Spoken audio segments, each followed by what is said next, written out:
Ladies and gentlemen, it's the Big Jiu-Jitsu Show, member of the Pod Bros Podcast Network. Don't forget to go to podbros.com and find yourself another podcast you want to listen to.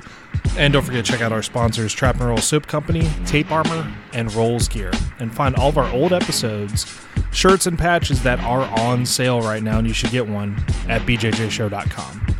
I'm Rob, and this week I had Roger Alex on the show, and I had a really good interview with him. He was one of the last of the 4 horsemen of the Origin Immersion Camp, which I will be attending later this year, and he laid out some really interesting wisdom on teaching kids, running a school, getting involved in martial arts, and it was a really good interview, and I really look forward to interviewing him again here in the next 3 months. So, like I said, I really hope you guys enjoy this episode. Go to iTunes, don't forget to subscribe to us as well as rate us, and I will see you guys after the show.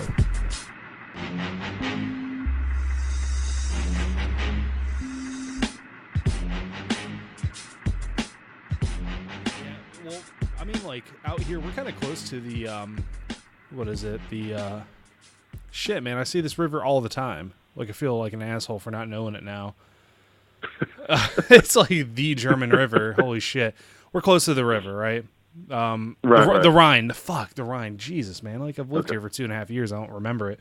So, like, the humidity kicks my ass out here, too. So, like you said, being from the north, man, that's got to be rough. Yeah, it is. I thought I would get used to it, but every summer, and it's funny because when I first moved down, it was like, May, well, not even maybe, like March, April, and I'm like, oh, it's not too bad. Everybody says Florida's so hot. This isn't that bad. Man, and then June hit, and I wanted to melt. I was hot inside. I'm like, it was ridiculous. It was insane. I've never felt anything like that. I thought I stepped into hell, and I was just going to be there forever.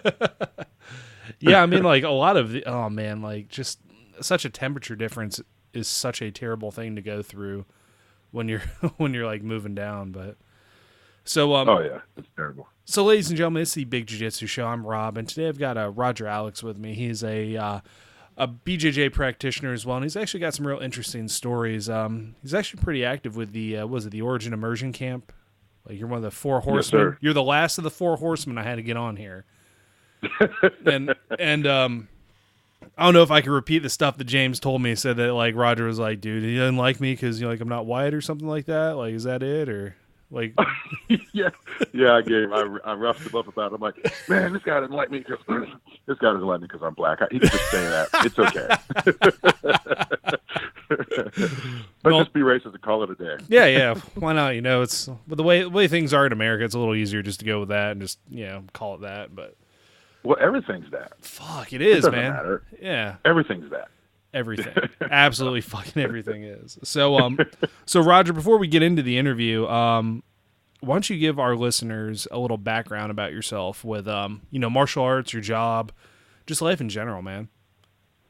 Okay. I'm actually, I'm from Pennsylvania. I mean, I was born in Ohio, but I kind of always say I became a man in Pennsylvania because that's where I grew up, went to high school, wrestled, played football, had a ton of great mentors, in my life during that time period where otherwise would have probably went astray. But, which led me, oddly enough, to where I'm at because I had guys in my life when I wrestled that kept me out of trouble, that always kind of picked me up out of the gutter, if you will, made me stay straight, and never asked for anything, but just kind of kept me focused. So whenever I was going through that, I always thought to myself, well, and I played football, and I was a pretty established football player, and I thought, I'm going to give back by working with, I want to be a coach on the football field. That's what I want to do. That's what I want to do. And, as life went on, it ended up not being the case. I ended up traveling all over the place and working in gyms and running, like Gold's Gym, Powerhouse, all that. I was running the gyms like that and being a personal trainer and kind of living that life. Ended up in North Carolina to help my mom out. She was going through some tough times, so I just kind of was in limbo for a while, doing personal training and just kind of making money where I could make it. And then anytime I can get into a gym, I would end up running them because I kind of knew how to do that. I felt pretty good about that. And then came down here to Florida, man, to kind of give you the skimmed off the top version. Came down here to Florida, running gyms, and met a guy. I was doing a marketing deal with an MMA school. Right. And he said, "Oh, you got to come up and try it, man. You got to come and try it." So I went up there, and at the time I was like 300 pounds, a little over 300 pounds. I was a weightlifting guy. I was, throwing people around. I was that guy. So I went in there, and I'm like, okay, cool. Let's do this. And this guy, Roger Kessler, was sitting down at the desk, and he talked to me about doing jiu-jitsu and all this stuff and doing MMA. I'm like, yeah, what the hell? Because I had suffered some injuries weight training, and I couldn't keep up lifting heavy. I obviously wasn't playing football anymore. I'm old. I couldn't wrestle. So there was something I wanted to do to kind of keep yourself going, keep yourself feeling young, if you will. So I went in there and was doing it. And I was doing MMA, which is so funny now because he would always say, you got to put the gi on and do jiu-jitsu. I'm like, man, I'm doing MMA, man. That's what I'm doing. So, I'm in there, my stuff on, throwing people around thinking, I know what's up. Well, when we started doing jiu-jitsu, a guy by the name of Josh Backyard, who at the time was probably about 150 pounds, 160 pounds, he used to absolutely destroy me, man. He would wreck me like I was a child. And I didn't understand it. Logic was like, this is not supposed to happen. I should be able to take him and just break him in two pieces, and I could not do it. No matter what I tried and how hard I tried and how hard I pushed or did whatever, I threw him one time across the mat, man. This dude rolls.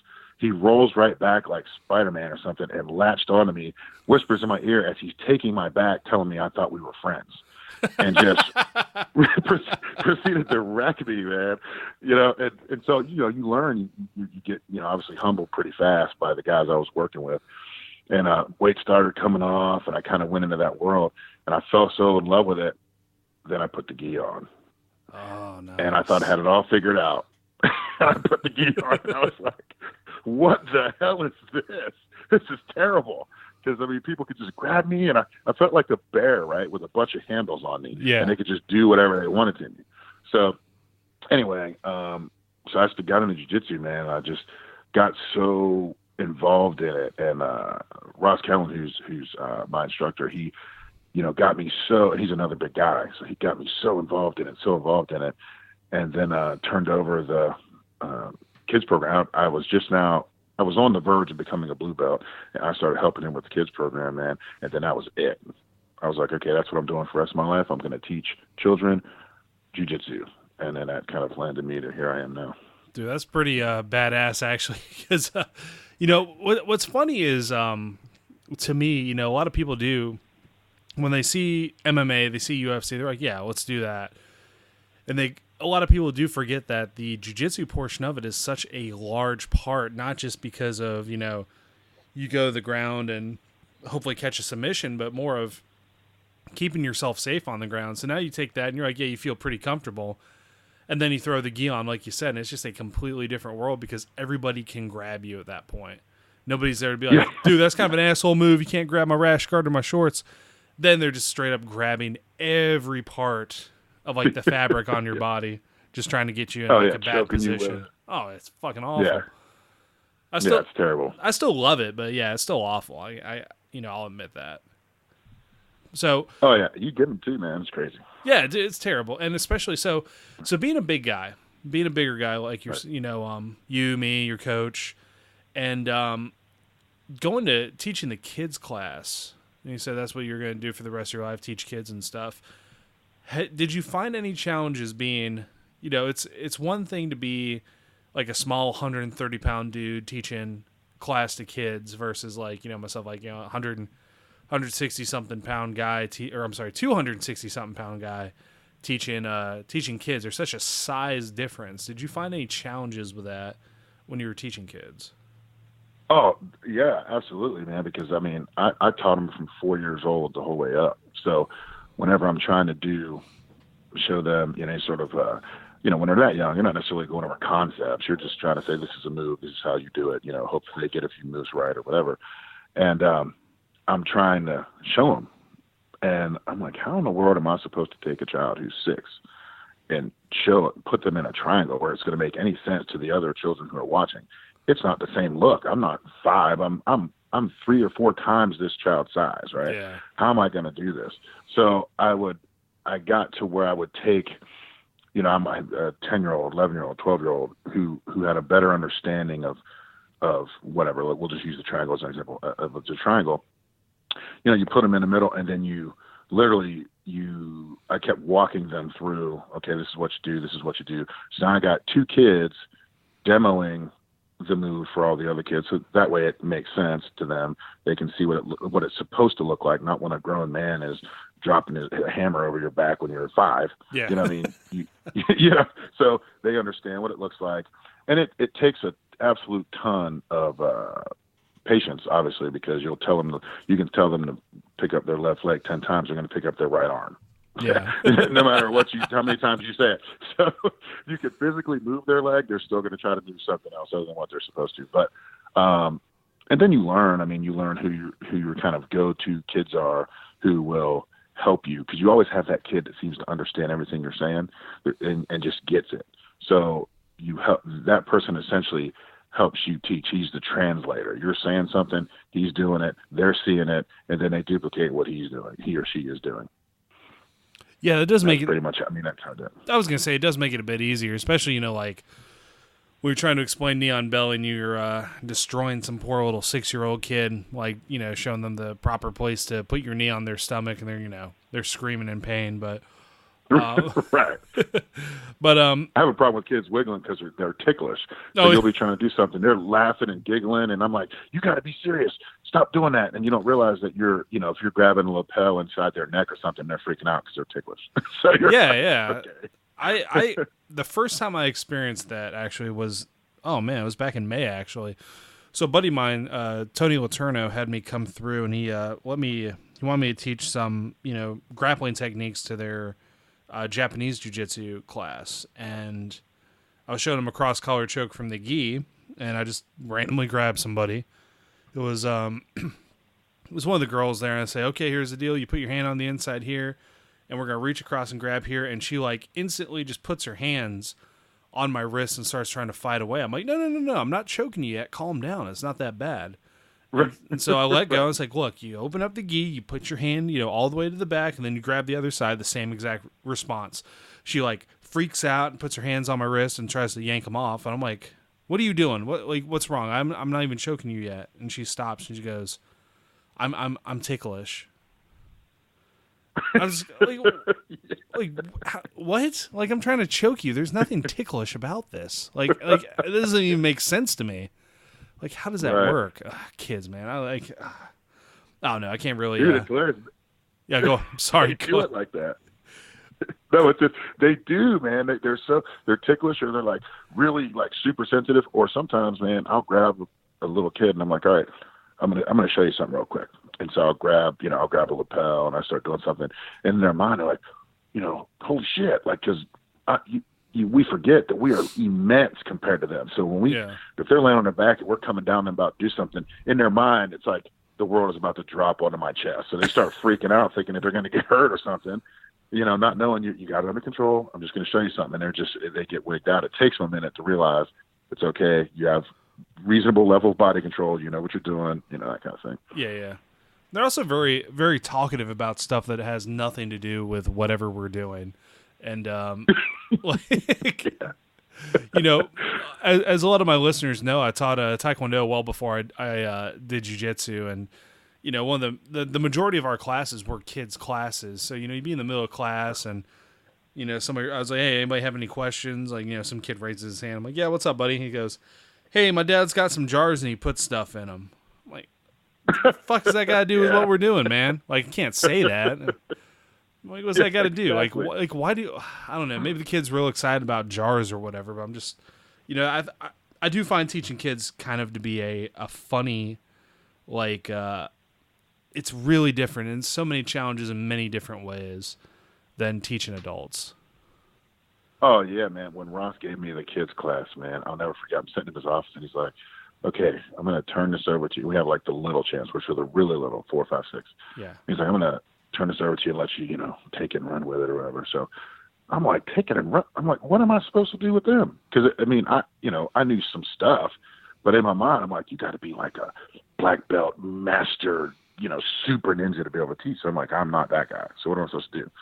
He's like, well, when you go out there, just teach them what you know. Obviously, you're not going to teach them something you don't know. Just teach them what you know. So I'd go out there, and I was a personal trainer for a long time, right? So I'm like, how do I got parents watching me and stuff. I got to look like I know some stuff. So I went out there, and I would show them I'd show them an Americana or something. And then I would mix it in with some sort of crazy strength and conditioning thing. So it looked all like wizardry on the mat. Like parents were like, wow, that was really cool. Like this guy really knows what he's doing. And I'm just showing them basic moves, but mixing them in with something that was, kind of like almost like an exercise, really not necessarily anything to do with jiu-jitsu. It might apply if you were going to get your body in shape that way, but we're talking about 4, 5, and 6-year-old kids. Yeah. And oh my God, man, I was so, wigged out, and I couldn't understand. I'm like, how come this child does not understand how to do, and it would be like a Uma Plata in my mind, like, that's not hard. But when you're 4, that's incredibly hard to try to do. But I couldn't relate to why that was difficult. And then I'm talking to Ross again, and I'm like, okay, they're not understanding what I'm saying. And then he finally, I think he just kind of let me go out there and flounder for a minute. And then he was like, look, and he showed me, this is just basic concepts. These kids will show them these things, and that's it. You don't have to get all complicated. In my mind, I felt like I had to show them everything. I think I was trying to impress the parents more than I was trying to actually teach the kids, to ensure the parents, hey, I know what I'm talking about. But while I was doing that, I really didn't know what the hell I was talking about by trying to, teach them that way. So it's been a great learning experience for me that I've absolutely fell in love with. And Ross gave me the opportunity, and I ran with it. And it's been, it's been a monster. I mean, kids competition teams we have now and all this other stuff, and the impact that you have on their life is just incredible, and how close they get to you and how much they trust you, and the things these kids will tell you, man. It's crazy. They'll just open up and tell you stuff they don't tell mom or dad. They'll just tell you because, you're coach. Well, they call me Big Roger, but you're Big Roger. I'll tell you anything. I trust you. You know what I'm saying? And that's incredibly important as they're growing through the process, which to me is more important than actual jiu-jitsu concepts or any of that, is the impact you're having on their life regardless. If they learn 5 moves, and as they grow, they feel confident, safe, and they're becoming good young men and women, and they're doing the things in life they're supposed to do, and maybe they're okay at jiu-jitsu. They come and they train every day and they try hard, and they're okay. I always tell the kids, I'm not worried about that, man. I'm not worried about if you go out to competition, you become some world champion. That's irrelevant to me across the board. What is relevant to me is that you come and you learn how to accept whatever that challenge is in front of you and take it on every single day. And when you learn to do that, as it applies on the mat, it translates in life. And if you can do that as you grow up, then I feel like I've done my job. You know what I'm saying? No, so, I mean, I do. Super deep on you, but that's where I'm at with all that. Man, no, this is definitely the podcast gets super deep about jiu-jitsu stuff. Like, this is definitely not a, we talk about it. I don't want to ask questions about like, well, what were your feelings when you competed? No, I want to hear about the real aspects of things that people teach, people compete, like the scary stuff, the good stuff, experiences teaching kids, and so then I'm gonna try to go even deeper then with kids. You don't have to use names. Like, what is one of the probably more challenging kids you've had that actually succeeded, that actually kind of got it, that pushed past some barriers that he or she had some issues with, and then just kind of got it? Well, actually, that's an awesome question. I've had a few, but one in particular, who he's like family to me now. But when he first came in, I already knew his mom and dad, and they brought him in. He was, I want to say, 4 or 5 years old at the time, and he'll be the first to tell you, he was all over the place, not really able to focus. He would be aggressive. He was loud. I mean, he was one of those kids that just couldn't, big behavior issues. And they put him on the mat, and I was talking to his mom, and she's like, they fell under the whole, and I don't know where you stand on this, but the whole, my child has ADHD and this disorder and that disorder and this disorder. And I'm like, I'm not a believer in that. So whenever I was standing there, I'm like, okay, we'll just let him get on the mat, and I'll see if I can cure whatever disorder he's got. Right. So when he gets on the mat, and he's he literally, man, I mean, he could not focus. And if a kid got on top of him, like if they were grappling and a kid got real tight with him, he would lose his mind. He just could not have you that close to him. So as time went on, I mean, he would reach out. I mean, he would punch kids. I mean, he was rough. Wow. And I finally got fed up. I fed up one day and I said, he does not have a problem. And I turned, because the kids would look at me like, what am I supposed to do? He's punching me. And so I looked at the kids, made it a big announcement in class. And I said, listen, if he punches anyone in this class while you're rolling, you can absolutely punch him back as hard or harder than he just hit you. And it was a gamble, obviously, because if he has a real problem, then I just screwed myself, right? But so I said that. He didn't hit anybody else after that. And I told his mom, I'm like, that's not a problem. He knew, oh, well, if this is going to happen, I'm not going to do that again. Well, if you can control when you don't do that, then obviously you don't have a problem. Nothing's making you do that. You're choosing to do that. So once we had that out of the way, man, he grew. This was 3 years ago, I guess. He grew, and I mean, he is literally one of my best students, best competitors. He's got an unstoppable double leg. This kid can shoot a double leg. And I mean, sometimes it looks like the ugliest double leg you have ever seen in your life, but he will get you to the ground. He doesn't care how big you are. He doesn't care how you stood or whatever. He'll shoot for double leg and miss. He will crawl and grab your legs and drive you the whole way across the mat so you're on your back. Wow. I mean, he has a crazy determination. It's unbelievable, man. Me and his father were just talking about it. I wish you could see it. I get passionate about it because to see where he was when he walked through the door, to see where he's at now and how he can control himself and compose himself competitively when the pressure's on, he doesn't lose it. He can think, he can get, it's crazy. And when he shoots that double, and I was trying to fix it. I'm like, this is not the proper technical double leg. And I kept trying to fix it, but he would go back to that same thing. So finally I'm like, you know what, just do that. Because no one can stop it. I'm not going to try to fix something that isn't broken. Nobody is stopping you from putting them on their back. And I'm like, bigger kids. And then he's all over them. Once he gets you on your back, it's a wrap, man. I mean, he's stuck to you like glue, and he transitions from side control, north-south side control. I mean, he'll attack that arm, and he's taking the arm. He don't care. He is taking it. He's got a ridiculous determination, and it's as the coach, and I'm sure you've had this feeling where you watch that, and you watch a child develop like that, and become so proud of themselves for becoming what they've become, and in behavior and everything. I'm talking about this kid, grades, all of it. When he evolved on a jiu-jitsu mat, his entire life evolved, where he became like straight A student and all this stuff from being like a nightmare just a year or two ago. And I mean, it's that right there is why I do what I do with kids like that. It's just a unbelievable feeling. That's really amazing. I love hearing about stories like that, especially when, it's, a lot of people will just easily dismiss some kids, and it kind of, it does bug me because I've never met a kid, at least personally, that was just like an asshole. Granted, yes, there are kids that are just assholes, but right.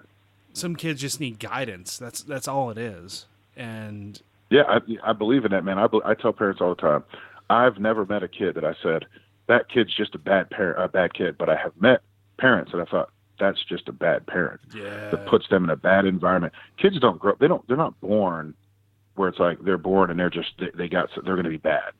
The environment dictates the behavior. So as they're being raised, whatever environment, parents go, well, I'm not a bad parent. I'm not saying you're a bad parent, but the environment is not conducive to his success. There's something going on that's making him do whatever it is he's doing. And it's so easy to prove, man, because I've had them. I'm telling you, they come through my doors. Sometimes I feel like a child whisperer or something, because I'll get a phone call. Oh, this kid is this kid is that. And they come down and they see me, and they become students of mine. And it's like within a week or two, all that stuff goes away. I don't have any magical powers. I set the table for what the expectation is going to be for me and for them, and they go in line. And everything we do, all the kids, it's very, uniform. All the kids are dressed the same, all the kids. So psychologically, when a kid comes into that, what do they want to do? Be like all the other kids. So they're going to dress like them. And then what are they going to do? If all the other kids are doing, this technique, or they're behaving, or they're doing what, This kid's going to do the same. They can control it. But we live in a world, man, where we give kids every excuse in the world for all of these behaviors instead of letting them know this is what acceptable and this is what isn't.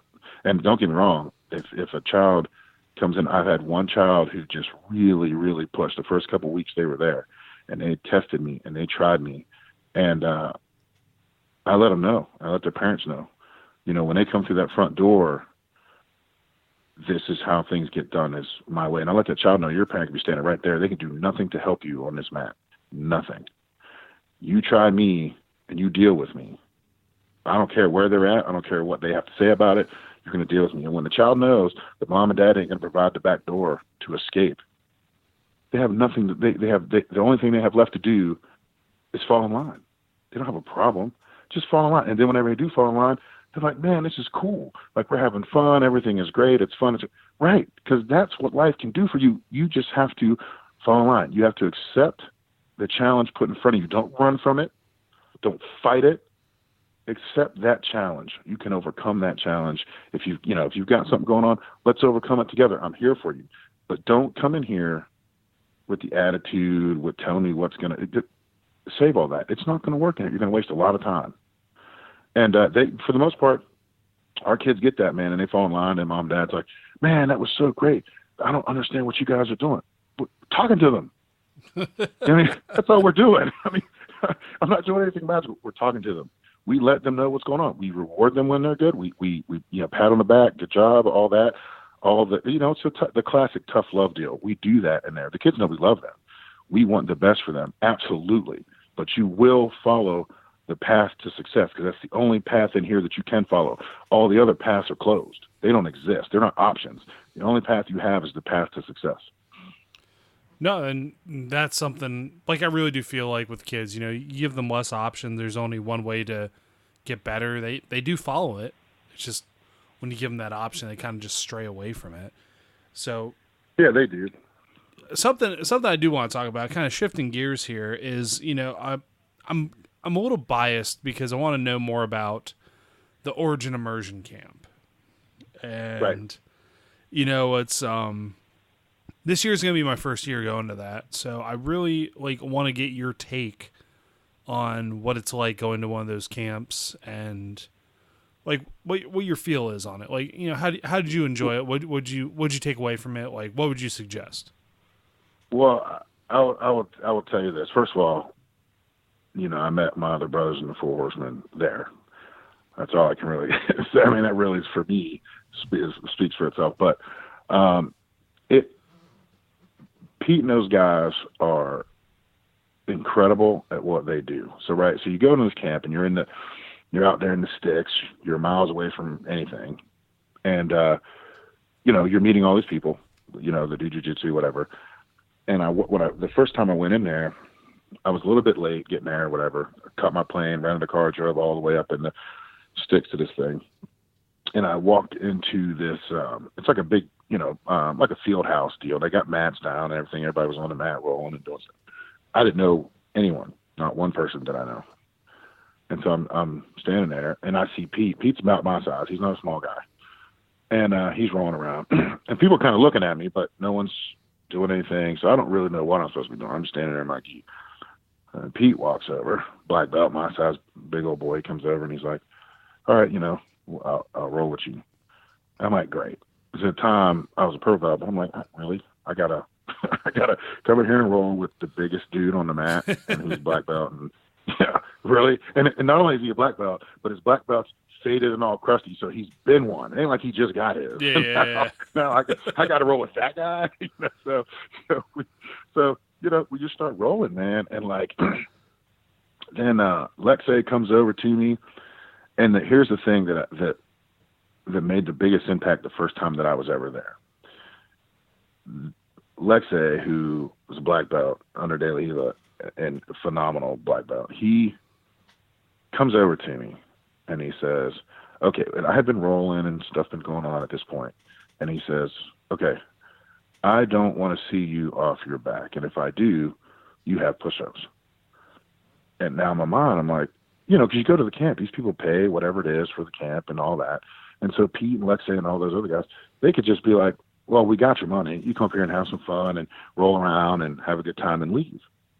But Lexi wanted more than that. You follow what I'm saying? It showed me that it mattered to him that I actually got better. Not that I just learned the bunches of techniques they show you, but that I actually got better. He saw the flaw in my game and came over. He didn't have to do any of that. He didn't have to say a word to me. So that meant, and it seems small, but that was huge to me, that a guy that hadn't even met me saw that and came over and said, this is what I need you to do. And he stayed on me about it the entire time that I was at camp. And so, you know, you meet the people you room with or whatever, and you form bonds. So, you know, you eat, and we have the lobster, all you can eat lobster deal. And, I was the first year I tied I lost the record by 1, and then I smashed it the following year. Hell yeah, good job. What is the record right now? Last year I didn't fall for it. Pete tried to sucker me in, but the year before that, it was, I want to say it was 17. Holy shit! Lobsters at one sitting. Yeah, you know, there's 2 different days. You can have your 2-day total, but it was like one sitting was like 17. Because the first time I went, it was me and one other guy going back and forth. I went up to the bucket to get more, and there was 2. So I handed him one because there was none left, and they ate the other one. And that one is what beat me. I gave it to him. You know what I'm saying? So, but yeah, you eat an absolute ton of lobster. But the other kind of beautiful thing about the camp, man, is that everybody there, they're incredibly, they're receptive. You form bonds, and every time you go back, it's like going back to a family reunion because you keep in touch with a lot of these people. You connect with them on so many levels, whether it be, you know, even on a business level, maybe you have some common interest in some other things outside of jiu-jitsu, and you talk and you become truly like, you know, family. I mean, I know a lot of businesses use family as a sales pitch, right? Yeah. Oh, here we're family. Until you actually need them, then you find out you're not family at all. But these guys, like, it's really that way. I mean, Samurai Jack, who, you know, James and John and Counselor, who was Steve and Tommy G and all that. It's truly like, you know, it's family, man. Even the good times, bad, whatever. These guys stick with you. They talk to you, and we all met through the camp because you're just out in the middle of essentially nowhere. It's a beautiful country up there, but you're not near anything. You know what I'm saying? So you're just talking to these people day in and day out, training with them. They have the bonfire deal that they do and all this stuff. It's I've never had an experience like that in my life. And you want to talk about learning some jiu-jitsu. There's black belts that come from all over the world, man, and they come and they take their time and teach you, and they're readily available there constantly. It's not like they come for a seminar for 2 hours and they're gone. They're there. They're rolling with you. They're hanging with you. They're teaching you. I mean, they're there. So for anyone who's even thinking about doing that, I mean, it changes you. You know, I mean, I always do both sessions, but it absolutely changes your mindset with jiu-jitsu. You're going to walk away, you picking up on so many different things and concepts, techniques, and all that stuff, and you get friends. And I mean, it's a crazy, awesome experience. Yeah, I am really excited to talk about it. And, you know, and the thing is, I'm not using this as a pitch at all, but just based on, like, I went ahead and just said, yeah, I'm going to go ahead and do the 2 sessions because, like, I really want to get the full week experience hanging out in Maine. And, you know, pretty much I'll be hanging out with James for the most part because he kept bugging me. He's like, "Are you going to go? Are you going to go?" I'm like, "Yeah, fine. I'm going this year. I'm going."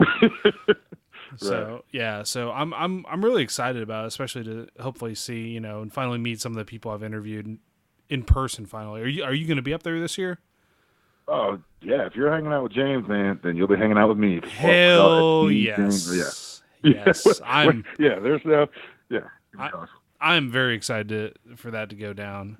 So with so now we talked about the camp, we talked about you teaching children. So let's talk a little bit about your training. So when you started, you talked about starting MMA because kind of somebody convinced you to do it, I guess. Kind of like, yeah, come on, do it. Right. What Right. is the focus now for your martial arts training? Is it sport? Is it self-defense? Is it just keeping in shape? Like what's the main focus for what you do? For me personally, at this point, it's become literally just about continue. Like I've broken into teaching adult class now, and I have adults and all that stuff. But my training is just to keep myself in that. I mean, kind of in shape, I guess, but just to be that martial artist. Keep that martial artist, the mindset and the whole thing. To keep evolving my game so I can keep teaching it to other people. That's where my training comes from, or my desire to train, I guess I should say, is to continue to evolve, continue to get better, ultimately, raise the next generation of would-be, black belts so that they can go. It's what I give back versus necessarily what I'm doing for myself, if that makes any sense. That's my inspiration for my training, is to add more to my book of knowledge, to be able to share that with other people, because that is 100%, where my passion is. I'm not the guy that's going to run out there and compete in worlds and do all that other stuff. I just want to make those around me better. So in order to do that, I need to make myself better. Me and my partner, who haven't even discussed yet, who, by the way, allows me to cheat when I'm teaching the kids, because she's 5'2" and about 125 pounds. So, and she's a technique. She's purple belt under Ross Kellen. Just like, I'm one belt in front of her, but she'll get on the mat and she can teach technique all day to these kids and get down there and roll with them and show them all the different stuff. But we've also decided to break into judo, and a childhood friend of mine, Roddy Ferguson, who is a 2-time Olympian and a 4-time national champion in judo. He's a black belt in both judo and jiu-jitsu. He's kind of taken us in. You know what I mean? You want to talk about someone who's a monster, dude? He's a straight, he is a beast on a whole another level. He's a shorter guy, stocky, and just ridiculous amounts of power. But anyway, but he's a super stickler for technique. I mean, he'll make you do something 1,000,000 times. If your toe's out of place, that 1,000,000 that you just didn't count if your toe was out of place. You got to do 1,000,000 more with your toe back. He's that guy. But anyway, not to get all into that, but it's just to expand my entire game so I can teach to others.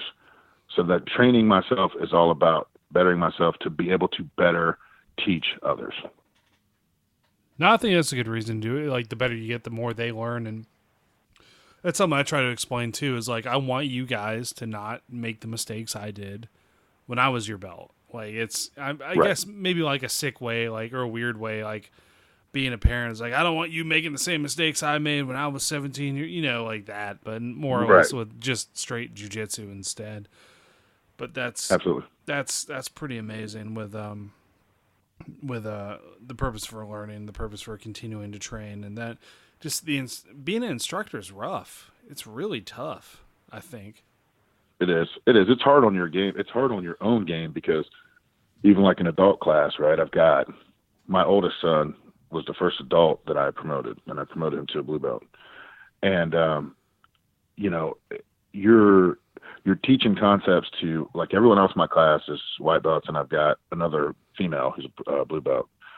And it's like, you're going back, you're teaching all the basic concepts, you're doing all those things, but you're not training yourself.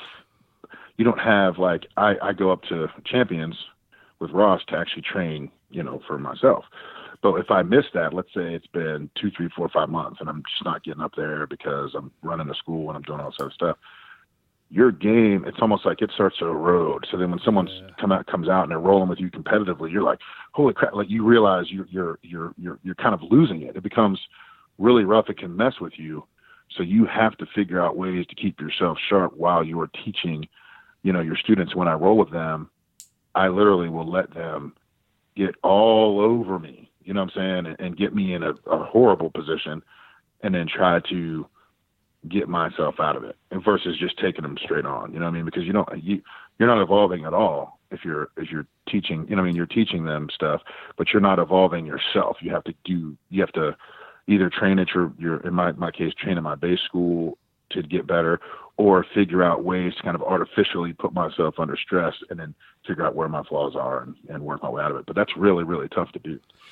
No, it really is. And that's something that I experienced too. I'm the coach out here, and it's something that I've explained to, like some of my purple belts and some of my blue belts. I'm like, it's, if you're rolling with a lower rank, you don't prove to me anything by just playing your normal game of just, sweep them, smash them, submit them. Like, good job. Right. Like, what do you prove? Like, you prove you're kind of an asshole because you got this person who's been here 3 days, and the only thing you're doing is like, arm barring them over and over and over and over. Like, do something different. Like, so I'm started making them, like you said, like, if I don't see you on your back, then, that's not going to be good for you.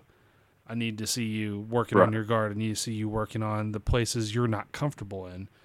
And being a coach, like like you said, like, you got to force yourself to get into those uncomfortable positions, because that's the only way you're going to be able to improve, like, your escapes from those positions. Because I think, honestly, some of the best people you can roll with are like 3 and 4 stripe white belts, because they will try shit you've never seen before.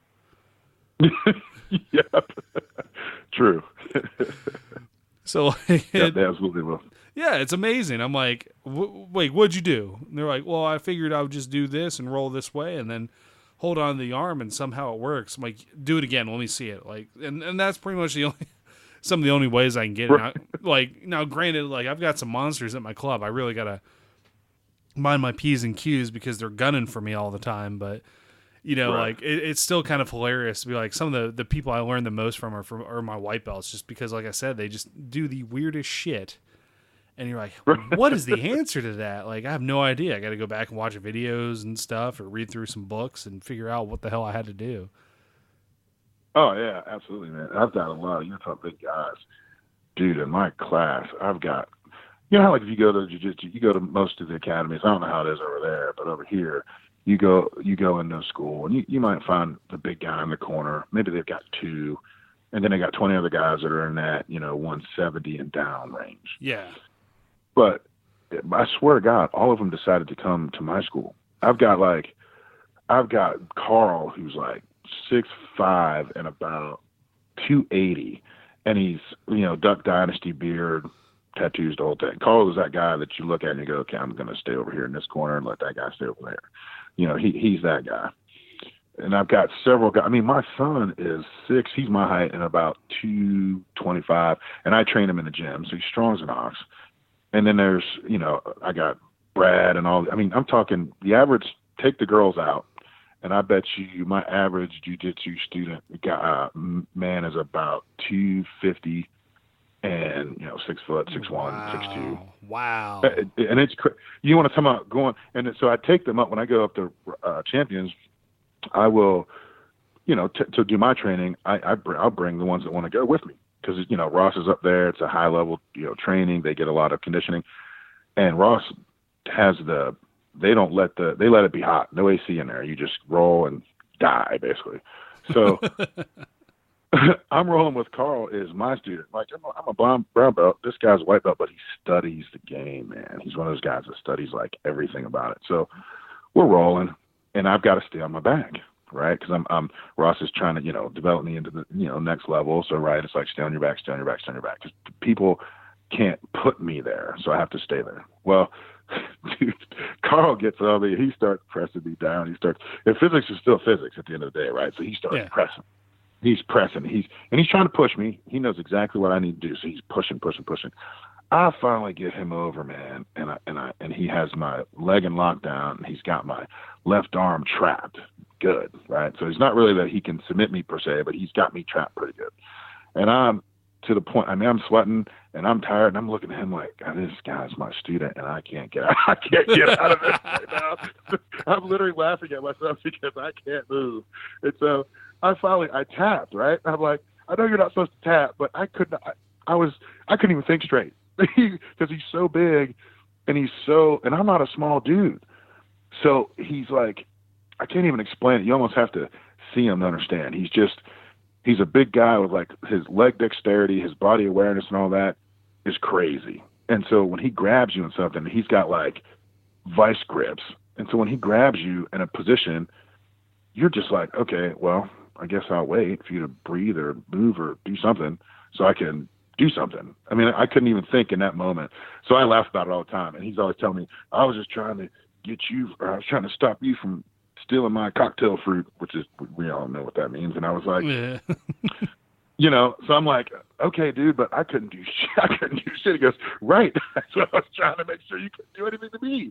And so, but anyway, my point to that is that they're all big dudes. So when I'm rolling, when you get a big guy and you're big and just these big, strong dudes, you can't be goofing around too much because they can get you in a position that just, it'll crush you, man. You can know all sorts of stuff, but if you find yourself in a bad spot against someone that big and that strong and they get a hold of you, it gets really, really, really tough to escape from. You have to work a lot harder. And when I'm going with my son, I'm on my back. Well, he's flying around. He's like I was 20 years ago. And I mean, he's flying around. He's in it to win it. He's like, I'm going to take you out. You know what I mean? And in my mind, I'm like, you're not taking me out today. You know what I mean? So I got that 5-6 minute roll with him, right? And I'm making sure I am not losing to my son. It's not going to happen. So it's like, that's the competitive thing, right? Forget all the jiu-jitsu philosophies and do all that. Nope, this is my son, so all that changes. I am not losing to my son. It's not going to happen. So, and he's just strong and quick, and he recovers. You know what I mean? So I get 5 minutes in with him. I can't roll with him again. I'm like, I'm good. I made it through that one. I'm good. Go roll with some other people, man. Get away from me. I get one roll with you each time. I'm not doing it twice. Because he's ready to go. He don't care. He'll roll for 20 minutes, 30 minutes. He can just keep going at his age. Yeah, some of the youth. I mean, Grant, I'm not as old as some. I'm not as young as some, but still, it's amazing that you get these 18, 19-year-old kids are just like, I can keep going and going and going and going and going. Oh yeah, and it's wild, man. It's good. It's really good, but dude, there's still a part of my brain that's like, you can do that. Just do it. Just do it. And then after 20 minutes, my brain goes, nah, your shoulder is done. Don't do any more of that crazy shit. Roll 6, be smart about it, and then keep but I do find it interesting because, for our gym too, it's, we're on a military base. And what's funny is we do have legitimately some bigger guys there because it's always been the opposite where it's nobody wants to roll with a big dude because, like you said, we're hiding out in the corner. Everybody's like, dude, that guy's an ultra heavyweight. Nobody wants to roll with him because he's gonna hurt us. Yet nobody's ever rolled with us, and right. It's really interesting. But for us, it's more of we have a pretty wide array of weight classes now that I think about it. So we've got everybody from featherweight all the way up to ultra heavyweight and all experience levels, which is really fortunate for me because then I can say, hey, you're a new guy, why don't you go roll with Brandon because he's a green belt about to be a blue belt and he's light, he's 120 pounds, go get him. Whereas some right whereas I've had guys come in too who knew way too much according to them.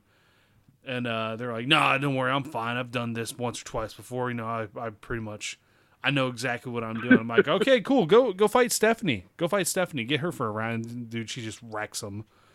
And it's so I mean, yeah, I'm very fortunate that I've got such a wide variety of people. But yeah, it's always been though, outside of that, where you're the rarity when you're the big guy.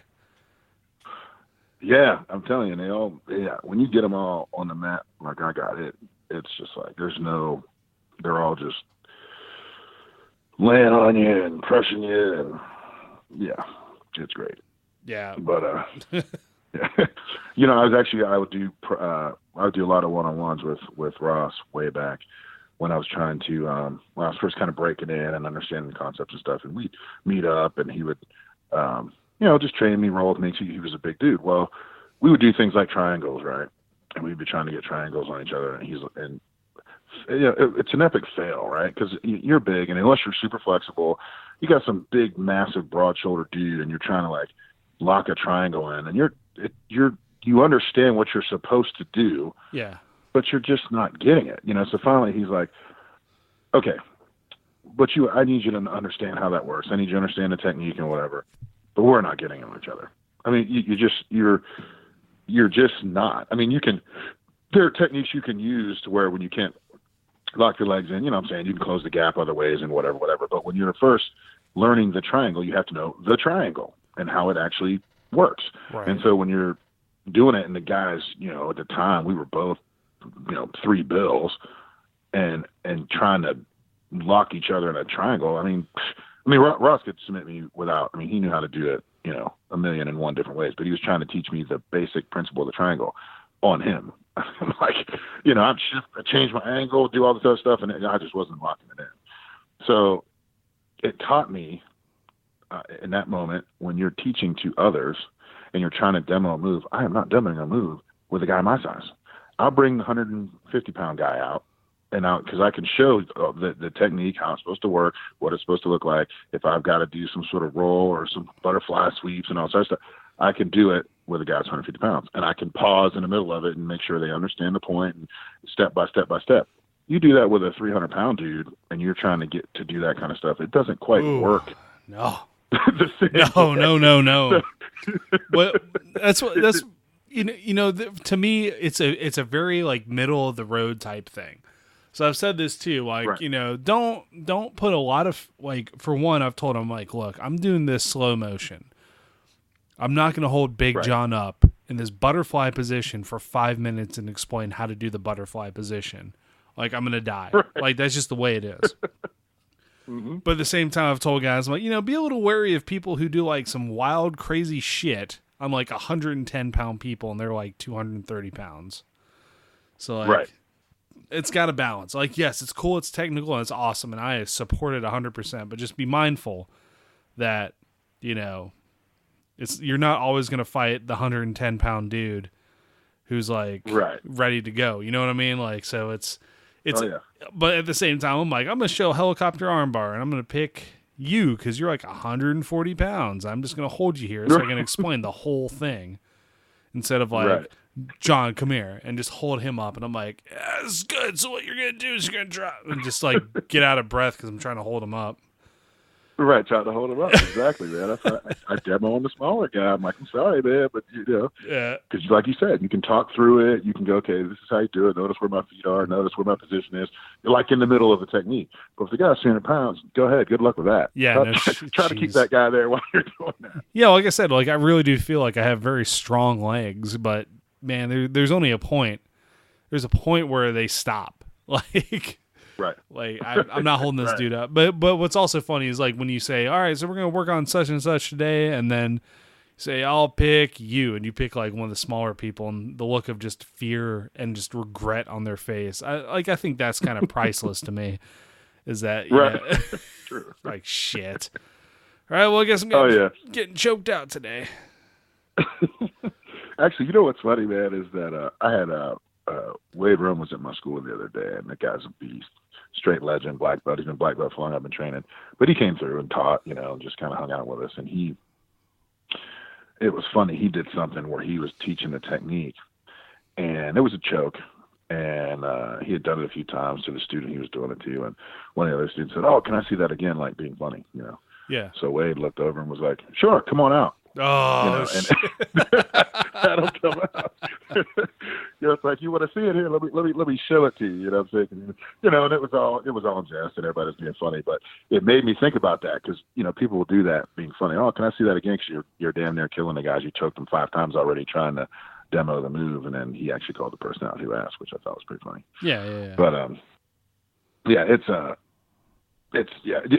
wanted to ask you this actually because you said you're on a military base, right? Yeah.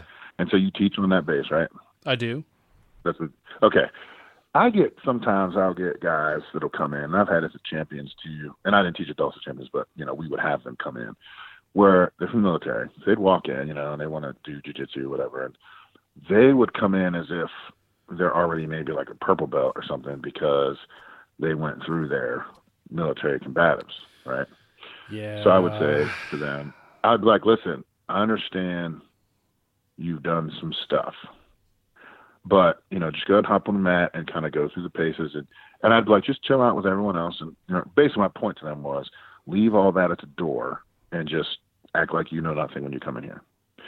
And then you'll get those guys that they hear you, but they don't hear you. Yep. And so they get on the mat and they would come out there like they were going to just roll you up. And so when they do that, I'm like, well, okay, this is the route you want to go. Remember, you chose this route. So they would start trying to do crazy stuff. You can't get it through their brain that when you're in the military, there's a million different concepts that you're learning to, fight and to be, a soldier and to use weapons. There's a whole bunch of stuff that goes along with all of that. Not just jiu-jitsu. So you're walking into a school where these people train just jiu-jitsu 100% of the time. So when you come out, you're learning concepts to help you survive and help you be a better soldier. You're walking on the mat with people who train in the art constantly. So you cannot walk out here and put yourself on their level like that. And I mean, some of these guys will come in and do it, and they're hard-headed. They're not trying to hear it. And then you have to resort to essentially smashing them to get them to understand, like, relax. It's cool, some stuff, but let's show you what we're doing here. Be a part of the program. You'll grow and you'll come across stuff you already know. That's great. That means you already know it. And then we'll move on to the next thing or whatever the case may be. But don't come in here with the already know stuff attitude. Don't do it. That's kind of like just don't do it. Don't do it. It's going to end badly. Don't do it. No, I agree 100% with that. And I mean, that's something I've talked about in the past is because I've had to go through the combatives training. And while I had a great time doing it because it was kind of like, oh yeah, this thing. Oh yeah. Okay. I know that we're okay. Like I still shut up and do it because people who've traveled, people who've gone to other gyms, they know like when you show up, you just like, please be quiet and listen to the instructor. So give you a little insight, maybe our listeners, a little insight into the combatives program. To get level 1, you're taking a 1 week, 40-hour class. And that gives you proficiency up to level 1. Level 2 is 2 weeks, 80 hours. So to be level 2, you need a grand total of 120 hours on the mat, 3 weeks pretty much of like 8 hours a day. Right. So the problem with that is that at that point, people will say they don't need any more. And that is something where they will train once every quarter if they're lucky. It depends on the unit. So like our unit, we don't really train it that often. Right. So we have guys who will enter tournaments. We've had a combatives tournament, and this guy, I've never seen him in a jiu-jitsu class. I even offer him, like, look, if you guys want to compete in combatives, you need to come to class, like my jiu-jitsu class, to make sure you're good. Lo and behold, he gets his hand broken because he just got into a bad position, didn't know what to do, and decided the best way to escape was, like, keep his hand there and push as hard as he can, so when the guy, like, landed on him, he broke his hand. Like, it just... Yeah, I know. So I'm like... So we'll have guys come in, they're like, hey, I'm level 2 certified. I'm like, that's cool. Like, you've got some basics, and you can teach some of the basics, and some of the basics, so I'm not going to insult your knowledge and be like, do you know how to shrimp? Do you know how to forward roll? But when it comes time to, like, where I'm like, this is how we're going to do a knee slice pass, or, this is a good setup for, like, a Kimura from north-south position, I expect you to, be quiet.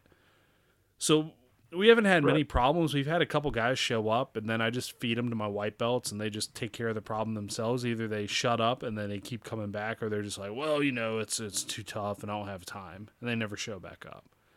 So it's like getting, like I said, 3 weeks of instruction, not even back-to-back, so maybe 1 week, and then like a year later you do 2 weeks, and then you only do a class once every 3 months. Like, that is, if you look at it from a BJJ point, that's terrible progression.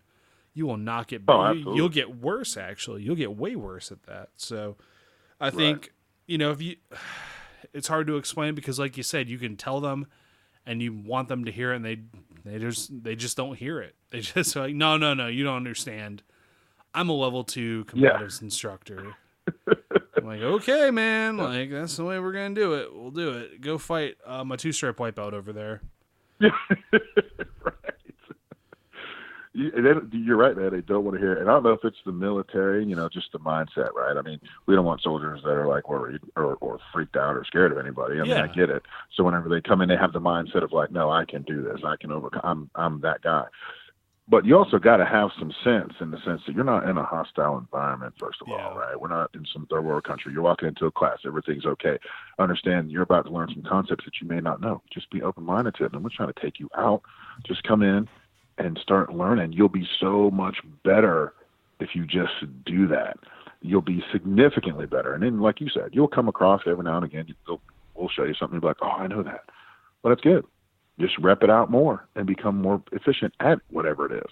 Yeah. Do you know what I mean? So, even in my class, I run into some of that. Because like I said, I've got a lot of white belts, but I've got a girl who's blue belt under Ross, and then I've got my son is blue belt.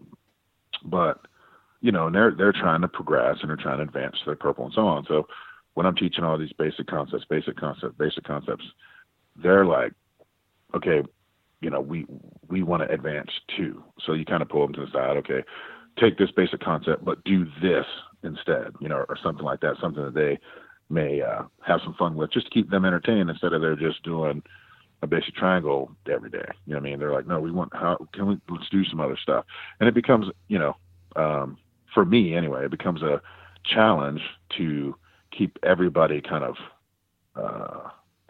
going. And then I have one girl, she's, like I said, she's a blue belt. She's like 115 pounds wet, holding 10-pound bricks. Well, she gets to rolling. I mean, and she's athletic and she's really fast and aggressive and all this other stuff.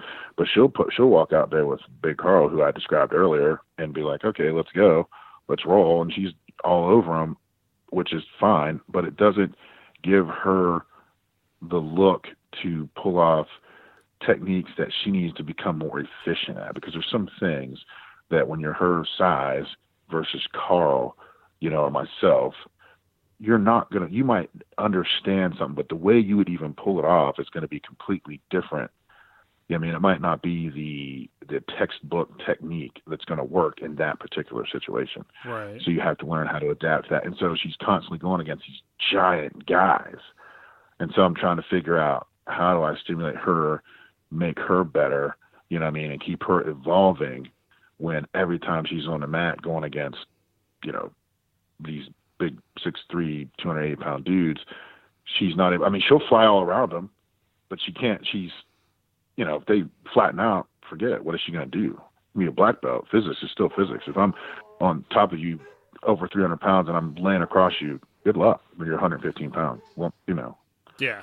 I mean, so that's one of the challenges, kind of on the same front. She doesn't have the attitude that she knows everything, but I mean, you want to try to, she's kind of the opposite of that. She's trying to learn, but, and I pull her aside and we try to show her stuff. And Melissa, my partner, who's a purple belt, she's a technique freak and she's little. So they can go with each other and she can show her stuff and all that. But then whenever she wants to get several rolls in, they're just going to roll with each other 10 straight times. You know what I'm saying? She wants to be able to do stuff. Yeah. No, I hear you. And that's the thing, though. Like, she's open to learning about stuff as opposed to like I learned a key lock one time. Like, okay, cool, you learned a key lock one time. I'm still trying to get mine good. You know what I mean? Like, right. It's the ego thing, and the thing is too, like, something I've explained to some combatives guys is like, while granted it's amazing that you can finish the fight, that is the goal, to finish the fight. And the majority of the time, if I'm sitting there with body armor on and a helmet, and somebody tackles me and I'm on the ground, if I just had basic level 1, level 2, my goal would be to hold them off until my buddy runs up behind them and blows their brains out. Like, that's my goal. Like, I'm not trying to sweep them and get this real sweet wrist lock on them. Like, I'm fighting for my life there. So it's a little different. Yeah, it's different. It's way different. It is different. But actually, I had a guy. He was a Marine, and it's really kind of a crappy. It gives you a crappy image of military guys sometimes. So I pulled into the gym with my son, and he pulls in beside me. Actually, ironically enough, with his son, little boy. He opens up his car door. He hits my car. Oh, fuck. And it's like, okay, in my mind, I'm getting out like, I have the thing of, okay, that happened. Yeah. Let's look and see how bad it is, and whatever, we'll figure it out. So I walk around, and I mean, just attitude. As soon as he opened the door and I saw that, I was like, oh, he hit my door. Attitude. I'm talking like attitude, like as if I hit his door. And so I'm standing there, and it's me and him in between two cars, very narrow space. And this guy's, you know, not the biggest guy ever, but he starts getting loud. I'm like, I can't even believe. So my son just went on inside. So I'm like, go in the gym. I knew the people in there, just go in there. And this guy's like, blah, blah, blah, blah, blah. You know who I am, and basically stating his resume, that he was a Marine and he, did this and did that. So I said to him, I said, well, first, I appreciate and thank you for your service, man. I said, but I'm also going to remind you, that's in the Marines. You're standing out in the parking lot, and there are not 500 men standing behind you with guns. So when you're standing in front of me talking the way that you're talking, keep in mind it's just me and you. And then it's like he didn't know where to go with that, what I meant with that. And so he just walked off and went inside. But in my mind, I'm like, that's kind of unbelievable. It's unfortunate that there's guys going back to the whole I know everything type of guy.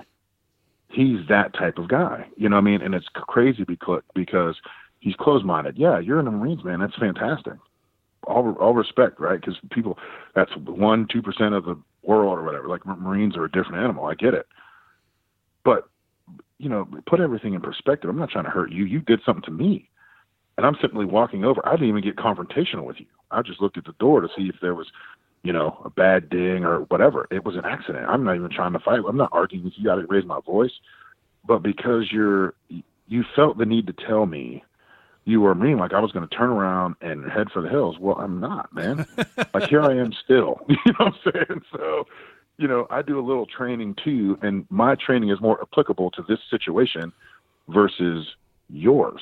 Yeah. You know what I mean? And that's what I keep trying to tell when I run into guys like that. Like, man, it's okay. Like people respect you. You don't have to bark and fight about that. We respect what you do, but grow as a person, man. Not just, it's cool to be a Marine, but just grow as a person.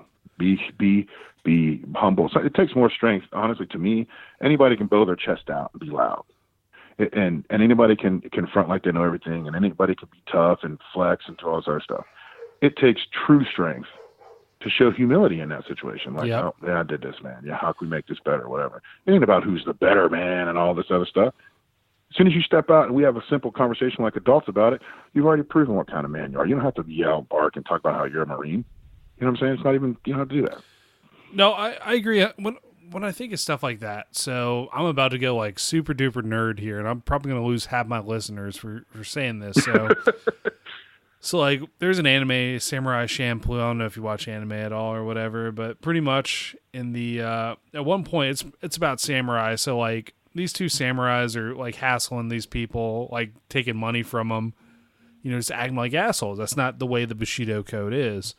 So like one of the main characters is watching it, and he's like, "Hey, so that's what we train for, huh? To like beat up people and act like assholes." Like, I'm paraphrasing obviously, but he's like, "Right, sure. That's what we train for, huh? Just to beat up people and take money and act like assholes. Like that's what we do, huh?" So right. Like I always think about that. Like, so that's what we train for. And like right. I think about situations like that. I'm like, dude, man, like that's not what we train for, man. That's not how you're supposed to conduct yourself. That's even if you've taken 1 week or 10 years, you still don't know everything, and you need to act accordingly. Absolutely. And to me, you do that. You absolutely do that. You act, you keep your humility, you stay humble and all that stuff. And people preach it all the time, right? They say it, but then you see some of those people and they're not practicing that themselves. And I just always felt like I had to, stay that way. You have to be welcoming. Like when I'm teaching and all that kind of stuff, your students tend to look at you like, ooh, like you're some sort of badass because you're teaching. Yeah. So all this stuff. And I'll tell them in a hurry, I'm not that guy. Like I'll bring guys in like a Wade Rohn or my instructor, Ross Kellen, or Lexi or Ricardo Laborio, or, even Pete Roberts and all those guys. And they come out on the mat, and Rod D, childhood friend, we were raised as brothers, but they come out on the mat And I'll tell my guys fast, I am not anywhere near them. You know what I mean? As far as ability and time on the mat and all that sort of stuff. So, to let them listen, it's okay. It's okay to just be who you are. Sometimes you walk in and you are the biggest fish in the pond in that moment in time for whatever jiu-jitsu, whatever it is. You're the guy that knows more than those around you. You put your time in, whatever. But you do have to approach it like there's a ton of guys that are on a much higher plane than you are at the moment. You're striving and learning and evolving, getting there. So you can take that principle and apply it to anything that you do in life. That is always going to be the case. You can be unbelievable at whatever it is, whatever sport, whatever martial art, whatever.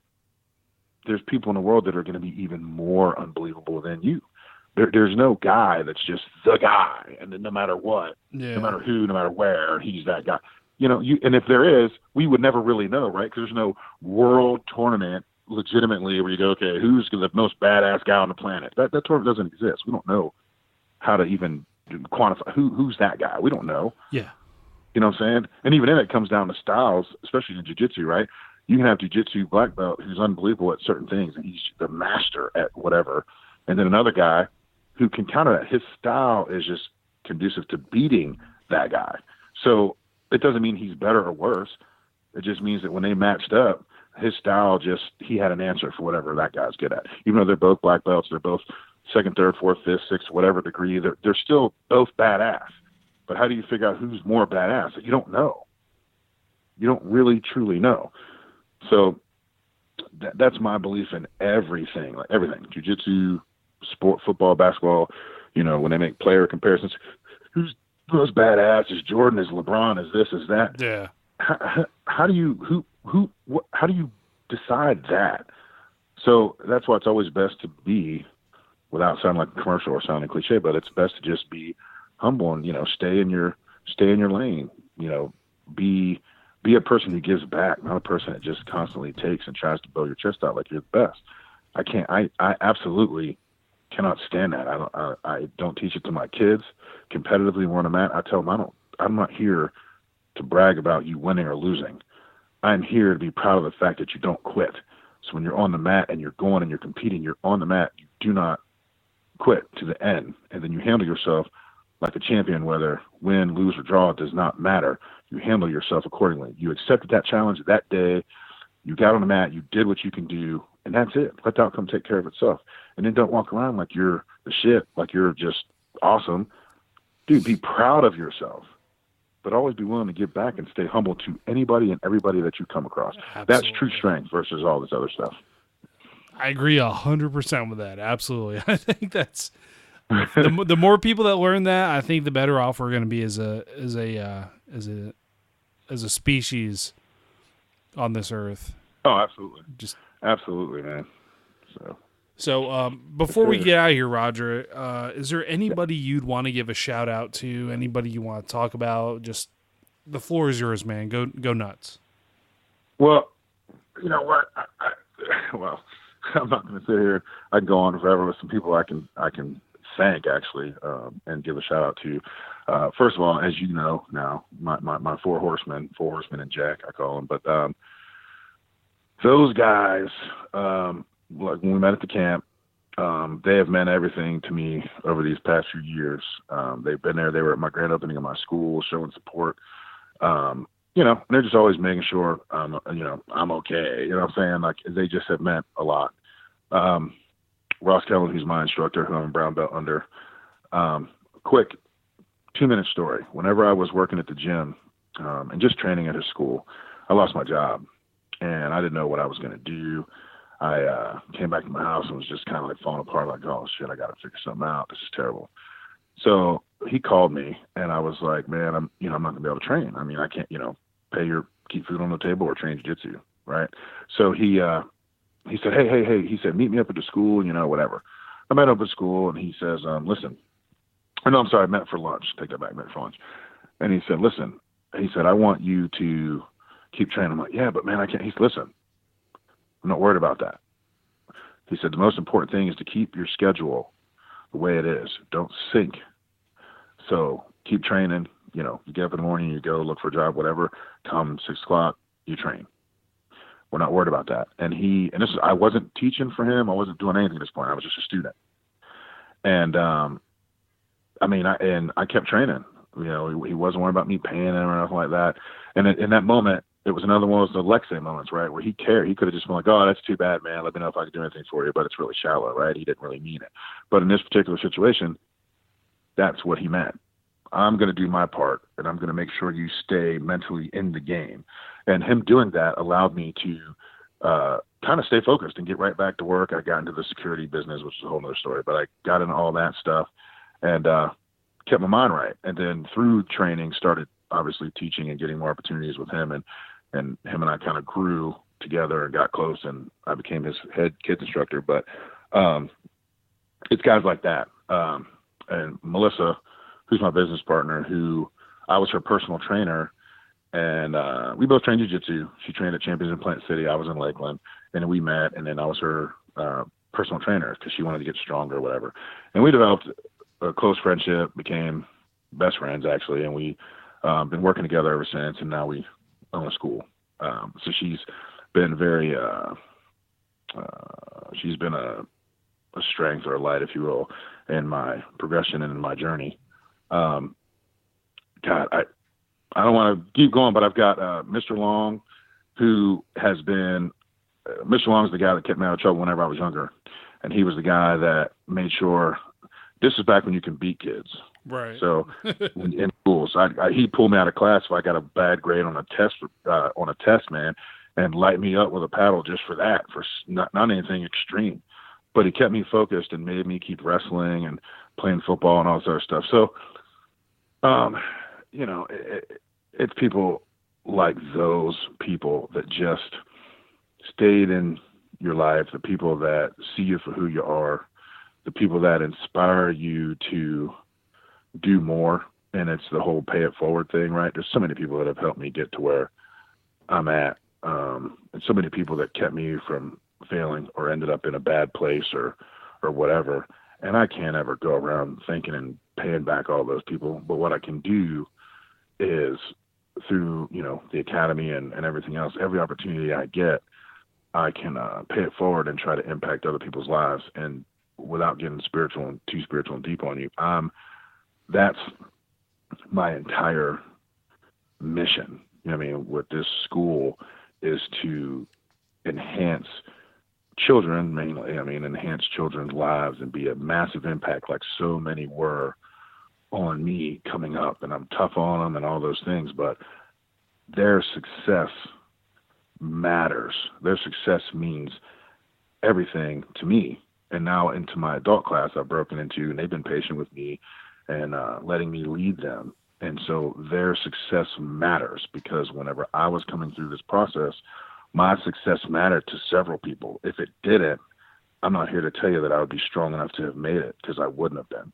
They refused to allow me to take some other path other than that path of success, which is what I'm trying to do now. So I want to thank all those people I mentioned. There's so many others, but I know obviously we got time. We don't have time, but there's a lot of people, man, that seriously that just really grabbed me and said, "This is what you're gonna do." It wasn't a matter of, "Do you want to do it this way?" No, this is the way you gotta do it. And so even if you don't necessarily want to, but I'm standing here to make sure that is the direction that you go, because that's the direction you have to go. We're not having a discussion whether you want to. That's the direction that you're going.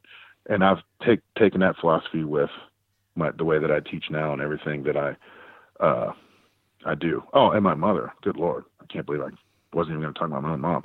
She, she suffers from dementia now. She's in a home and the whole thing. And I'm telling you, it's like someone taking the rock from the center of your universe of all your strength and just moving it. It's still there, but they had to move it out of the center so you feel unbalanced.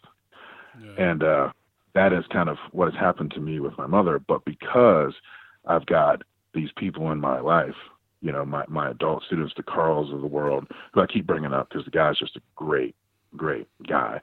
But I got Jason Plummer, and I've got my partner Melissa, and I've got Jenna, and I've got all my students on the mat. They help to keep me centered. They don't even know it. You know what I'm saying? They're looking for me for leadership, but they provide it to me. They give me a reason to get up, to get in here, to get better, to keep training. Because if you take all that away, you know, I just got to find what I have some inner. I'm not going to sit here and tell you I'm some super strong inner spiritual dude. I would get up for what? I'd get up and go to work and just make ends meet and pay the bills, and you know that's not inspiring enough, man. Yeah, I mean, well, my mom being down, I thought I was going to lose everything mentally because she was everything. But these people kind of make me stay the course, make me push down that path to success because that's what they need me to do so that they can be guided down their path of success. So I know that went long on you, but that's where I'm at with a lot of that stuff. There's a lot of people that you could thank. There's people you don't even think about that have a massive impact on you. And I try to be mindful of that with the people in my life. They all have their place and they all provide me light down the path to success. Even whenever I'm not in the mood, they make me. When I don't feel like getting up to teach a class because I'm tired, I've been there since 7 a.m. and blah, blah, blah, blah, you know, or I feel low, like I felt low about my own game. And I hit up Ross and he said a few things to me and I'm like, oh yeah, right. Okay, cool. And I'm right back in the game, feeling confident again. It's little shit like that, man. So all those people deserve massive shout out and thanks. Yeah, no, you didn't go that long, man. It's really good to hear somebody talk about everybody that they are thankful for and the people that provide them that sort of stability and ability to continue doing what they're doing. And I really do appreciate that you took the time to really mention a lot of the people that were important to you and made sure, you succeeded in life. So, Roger, I really do appreciate you coming on the show, man. It's been a really awesome conversation, especially, since we're both kind of bigger guys, and it's always good to have a bigger guy on the show to talk about Brazilian Jiu-Jitsu and kind of the pitfalls and challenges you and I both face. So really, really, really do appreciate you coming on the show, man. Well, thanks for having me, man. It's been pretty awesome. I can't wait to see you at camp, get some rolls in, have a good time. Yeah, it's it's actually coming up sooner than I think, but yeah, it'll be. We'll do another one when we're out there. I'll probably get all the 4 horsemen together and see what we can do. Oh yeah, that'll be awesome, man. That'll be we're quite a hoot. You get us together. Awesome. So, ladies and gentlemen, this has been another episode of the Big Jiu-Jitsu Podcast, a member of the Pod Bros Podcast Network. Don't forget to go to podbros.com, find yourself another podcast you want to listen to, and check out our sponsors, Trap and Roll Soap Company, Rolls Gear, and Tape Armor, and find some of our old episodes on bjjshow.com. I'm Rob, and we'll see you guys next time.